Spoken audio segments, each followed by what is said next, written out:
एक बार की बात है, घने जंगल में एक गधा रहता था और वो कोई आम गधा नहीं था।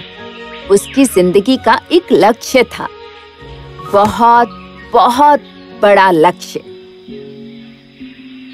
किसी दिन मैं चांद पर जाऊंगा और उस खरगोश की जान बचाकर यहाँ लाऊंगा। खरगोश? कौन सा खरगोश? वो वाला खरगोश जो वहाँ पर है, देखो। अच्छा, जब तुम जाओगे तो मेरे लिए भी सूरज से गर्मा गर्म संतरा लेते आना।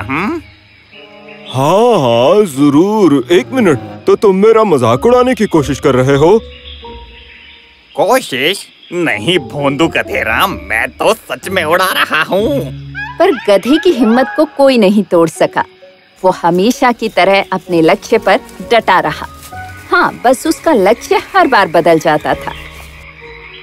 तुम्हें पता है, एक दिन मैं पंछियों के साथ उड़ूंगा। मजा आएगा। हवा के साथ शू शू करके उड़ूंगा।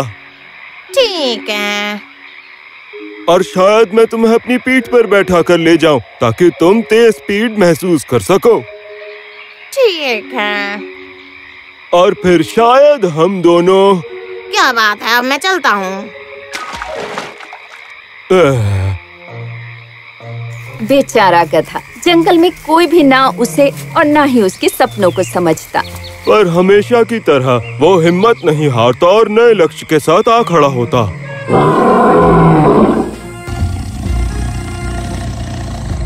बोलो, क्या खबर लाए हो लोमड़? शेर कहीं भी दिखाई नहीं दिया। एक हफ्ते से ज्यादा हो गया है। मुझे लगता है वो शिकारियों के हाथ लग गया। क्या तुम्हें पूरा यकीन है? मुझे तो यही लगता है सरकार। तुम्हें ऐसा लगता है?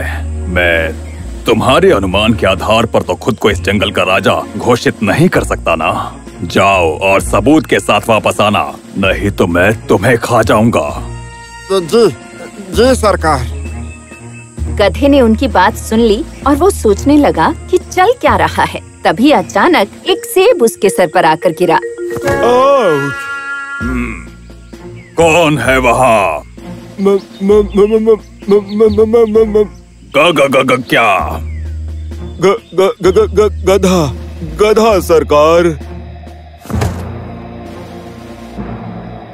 गधा? बताओ मुझे गधेराज, तुम छुपकर मेरी बातें क्यों सुन रहे थे? मैं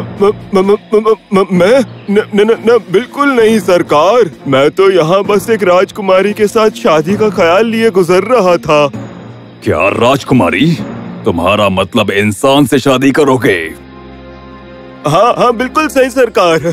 आप देखना, एक दिन मैं ऐसे राज्य में जाऊंगा जहाँ दुनिया की सबसे सुंदर राजकुमारी रहती होंगी और राजा से जाकर उसका हाथ मांगूंगा। और ऐसे खूबसूरत चेहरे को कौन ना कहेगा, है ना? हाँ है ना? है ना? तुम्हें क्या मैं बेवकूफ दिखता हूँ? मैं तुम्हें मार डालूंगा। नहीं नहीं सरकार। टाइगर, रुक जाओ। हाँ? मेरी बात पे यकीन कीजिए टाइगर, ये गधा पागल है और अजीबोगरीब बातें करता रहता है।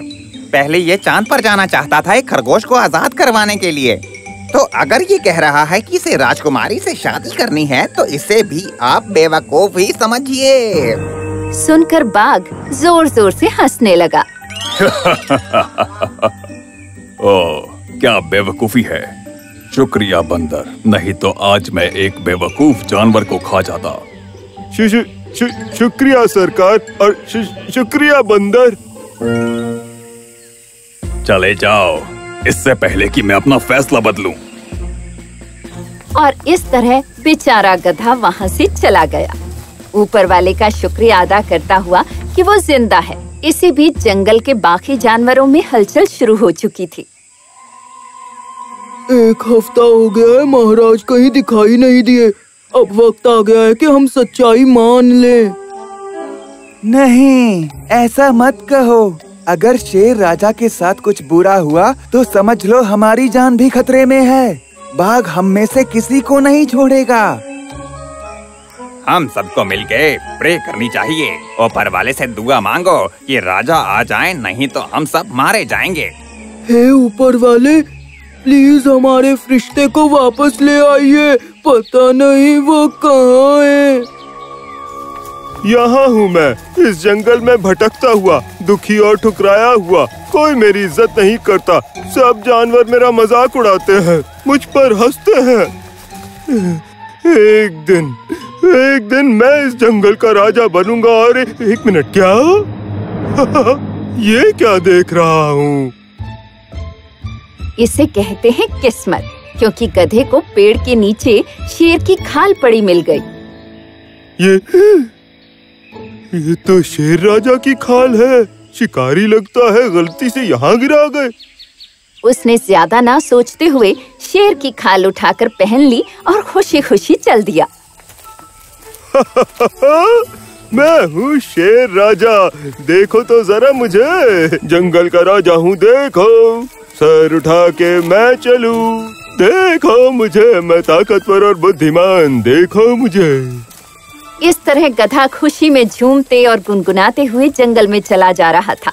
बेचारा इस बात से अनजान कि किसी ने उसे देख लिया है और ये बात पूरे जंगल में फैलने वाली है। महाराज वापस आ गए, महाराज वापस आ गए। क्या? मैंने उन्हें अभी खुशी खुशी जंगल में वापस आते हुए देखा। लो, वो आ गए। एक साथ सभी जानवरों ने गधे को झुककर सलाम किया, जो शेर की खाल में था। महाराज, आपका स्वागत है। क्या? गधा ये देखकर हैरान था कि उसे राजा की तरह सम्मान मिल रहा है। हमें तो आपकी फिक्र हो रही थी कि सब ठीक तो है ना महाराज। मैंने बस सोचा था कि कुछ दिन यूं ही घूम आऊं। खैर वो बात छोड़ो, अब मैं वापस आ गया हूँ, इस जंगल का राजा। और अब मैं सबसे पहले उस बाघ का इस जंगल में आना जाना बंद करवाने वाला हूँ।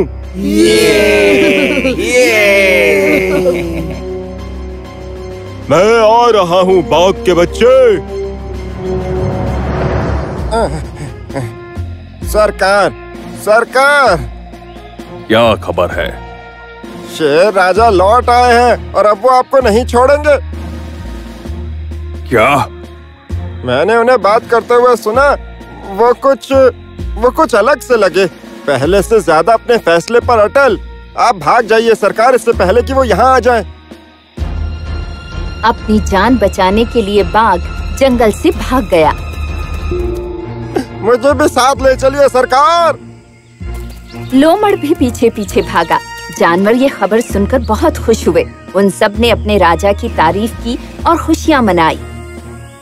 गधा भी बहुत खुश हुआ जब सारे जानवर उसकी जय जयकार बुला रहे थे, जैसे कि वो जंगल का राजा शेर हो। वो खुद को रोक नहीं पाया और खुशी में अपनी फटी आवाज में ढेंचू ढेंचू करने लगा। सभी हैरान हो गए। एक मिनट, मतलब तुम हमारे शेर राजा नहीं हो? बहरूपिया, मुझे माफ कर दो।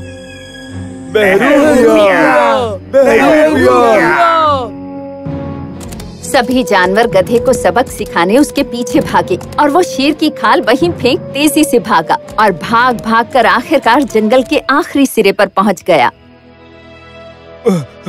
वाह, मैंने उनकी जान बचाई और देखो इस एहसान की कीमत। अगर तुमने अपना मुंह बंद रखा होता तो थोड़ा ज्यादा वक्त के लिए तुम्हें शेर राजा बनने का सुख मिलता, पर तुमने तो बाकी गधों की तरह हिन हिनाकर सारा खेल ही बिगाड़ दिया। अब मैं क्या करूं? कहाँ जाऊं बताओ? पहले तो दिन में सपने देखना छोड़ो, तुम जो हो वही बनकर रहो। और दूसरी बात, हमेशा याद रखना कि मूर्ख अपने कपड़ों और भेष से जरूर धोखा दे सकता है, पर जुबान खोलने से सच सामने आ ही जाता है। बंदर ने जो कहा वो बात गधा समझ गया था और फिर दुखी मन से हाँ कहते हुए वो चला गया। उस दिन से वो अपना बेहुदा सपना छोड़ जी जान से मेहनत करने लगा। जरा आराम से, मैं भी कभी राजा था।